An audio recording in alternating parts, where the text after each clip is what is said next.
दोस्तों, इस कहानी को आखिरी तक जरूर सुनें। इस वीडियो को शेयर करें और कृपया हमारे चैनल को सब्सक्राइब करें। खाटू श्याम जी का असली नाम बर्बरीक है।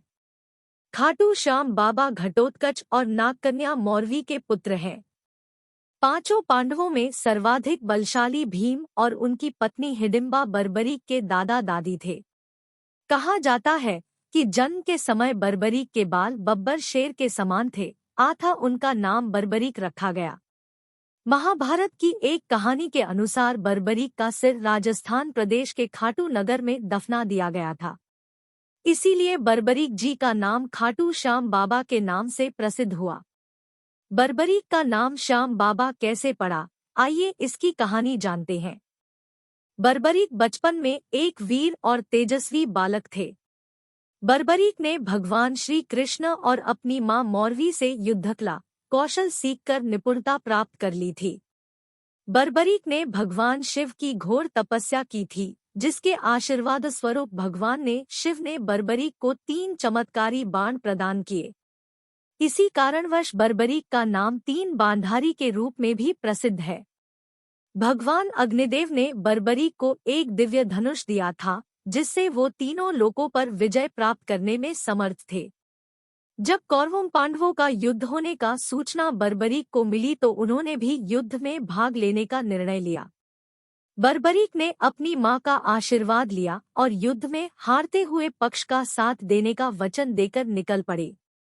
इसी वचन के कारण हारे का सहारा बाबा श्याम हमारा यह बात प्रसिद्ध हुई। जब बर्बरीक जा रहे थे तो उन्हें मार्ग में एक ब्राह्मण मिला। यह ब्राह्मण कोई और नहीं, भगवान श्री कृष्ण थे, जो कि बर्बरीक की परीक्षा लेना चाहते थे।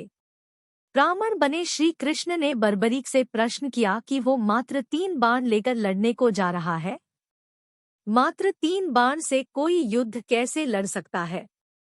बर्बरीक ने कहा कि उनका एक ही बाण शत्रु सेना को समाप्त करने में सक्षम है और इसके बाद भी वह तीर नष्ट न होकर वापस उनके तरकश में आ जाएगा। आता अगर तीनों तीर के उपयोग से तो संपूर्ण जगत का विनाश किया जा सकता है।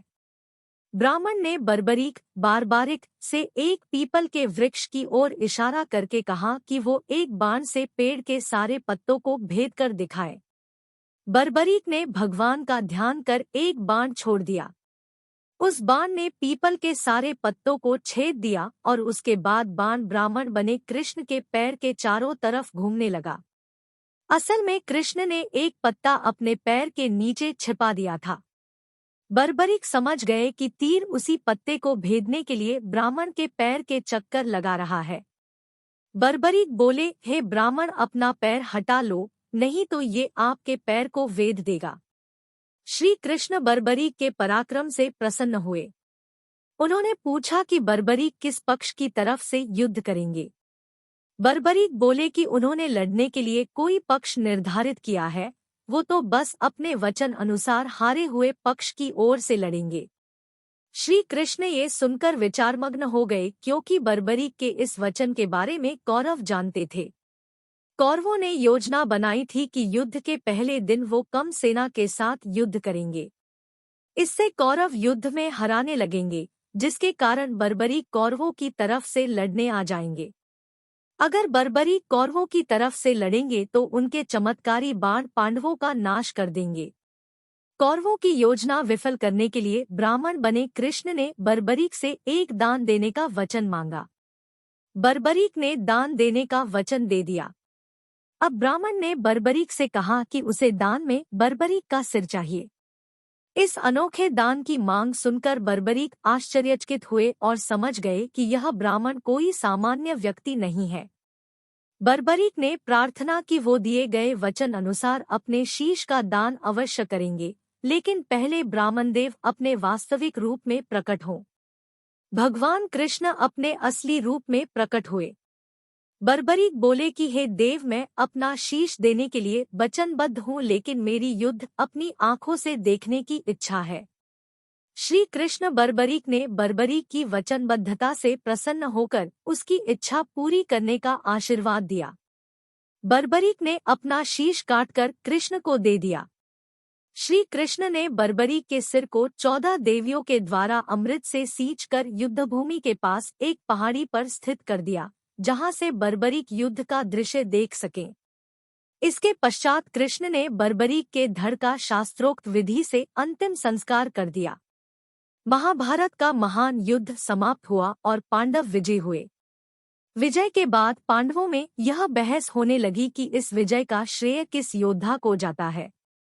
श्री कृष्ण ने कहा, चूंकि बर्बरीक इस युद्ध के साक्षी रहे हैं, अतः इस प्रश्न का उत्तर उन्हीं से जानना चाहिए। तब परमवीर बर्बरीक ने कहा कि इस युद्ध की विजय का श्रेय एकमात्र श्री कृष्ण को जाता है, क्योंकि यह सब कुछ श्री कृष्ण की उत्कृष्ट युद्धनीति के कारण ही संभव हुआ। विजय के पीछे सब कुछ श्री कृष्ण की ही माया थी। बर्बरीक के इस सत्य वचन से देवताओं ने बर्बरीक पर पुष्पों की वर्षा की और उनके गुणगान गाने लगे। श्री कृष्ण वीर बर्बरीक की महानता से अति प्रसन्न हुए और उन्होंने कहा, हे वीर बर्बरीक, आप महान हैं। मेरे आशीर्वाद स्वरूप आज से आप मेरे नाम श्याम से प्रसिद्ध होोगे। कलयुग में आप कृष्णावतार रूप में पूजे जाएंगे और अपने भक्तों के मनोरथ पूर्ण करेंगे। भगवान श्री कृष्ण का वचन सिद्ध हुआ और आज हम देखते भी हैं कि भगवान श्री खाटू श्याम बाबा जी अपने भक्तों पर निरंतर अपनी कृपा बनाए रखते हैं। बाबा श्याम अपने वचन अनुसार हारे का सहारा बनते हैं। इसीलिए जो सारी दुनिया से हारा साया गया होता है, वो अगर सच्चे मन से बाबा श्याम के नामों का जप स्मरण करे तो उसका कल्याण अवश्य ही होता है।